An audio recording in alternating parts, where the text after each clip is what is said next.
শাশুড়িদের খুশি করতে তেমন কিছু লাগে না। কারণ আমি কথাটা মূলত এজন্যই বললাম যে আমার শাশুড়ি মা লাকড়ি দিয়ে রান্না করে। সে আসলে গ্যাসের চুলাও ব্যবহার করে না বা কারেন্টের চুলাও ব্যবহার করে না। তো আমার ইচ্ছা হলো তাকে একটা গ্যাসের চুলা কিনে দিব। কিন্তু সে বলতেছে, "আচ্ছা লাগবে না, আমার চুলা লাগবে না। এগুলা দিয়ে তোমরা অন্য একটা কিছু করো।" আমি বললাম, "না, আপনাকে দিব বলছি দিব।" তারপর আমার শাশুড়ি মাকে নিয়ে চলে গেলাম। যেহেতু আমি গ্রামে আসছি, আমাদের গ্রামের একটা মার্কেটে চলে গিয়েছিলাম। তো ওইখানে ১ম এ আমি কারেন্টের চুলা দেখেছিলাম। তারপরে আবার আমার শাশুড়ি মা বলতেছে, "আচ্ছা গ্যাসের চুলাগুলো একটু দেখি।" হ্যালো ভিউয়ার্স, আসসালামু আলাইকুম। সবাই কেমন আছেন?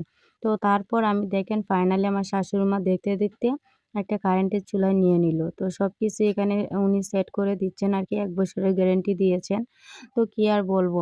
শাশুড়ি মাকে খুশি করার জন্যই ছোট্ট একটা উপহার আমার তরফ থেকে। তারপর উনি সবকিছু গুছিয়ে দিল। তারপর ভাবলাম যে চলে যাবো একটু বাজারের দিকে, কাঁচা বাজার নেওয়ার জন্য। তো এদিকে দেখতেছি শুট করার জন্য দেখেন উনারা শুট করবে তো সেজন্য সেজেগুজে যাচ্ছে। তো দেখতেই পারতেছেন সালা পরে তারপর ছেঁড়া-বিড়া কাপড় পরে একটা পালকির মতো সাজিয়েছে। এখানে একটা ছেলেকে বসাইছিল। তো অনেকে ভিডিও করতেছে ভাবলাম আমিও একটু ভিডিও করে নিই। তারপর দেখতেছি অনেক ভালোই লাগতেছিল আসলে। মানে উনারা হয়তো ফানি ভিডিও করবে সেইজন্য এভাবে সেজেছে আরকি।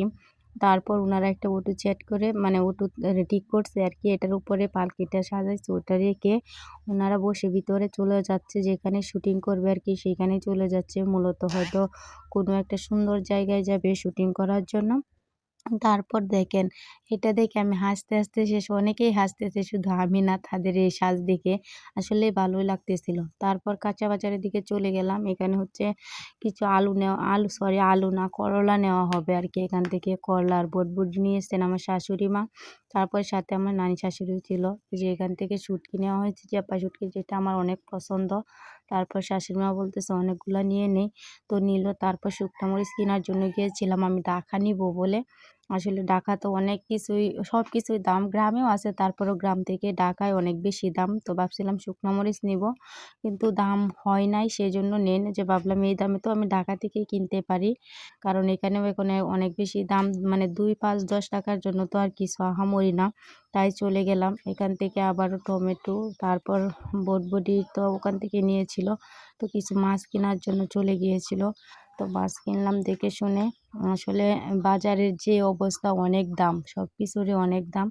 তারপর অবশেষে বাড়ি চলে আসলাম। আসার পর আমার ছেলেটা এখানে খেলাধুলা করতেছিল। দেখেন গ্রামে আসলে ও বালু নিয়ে অনেক খেলাধুলা করে। তো আজকের ভিডিওটা সবার কেমন লাগলো অবশ্যই কমেন্টের মাধ্যমে জানাবেন। যাদের ভালো লাগে ভিডিওটা শেয়ার করে দিয়ে আমার পেজটা একটু ফলো করে দিবেন। আসলে আমরা সবাই সবার পাশে থাকবো ইনশাআল্লাহ।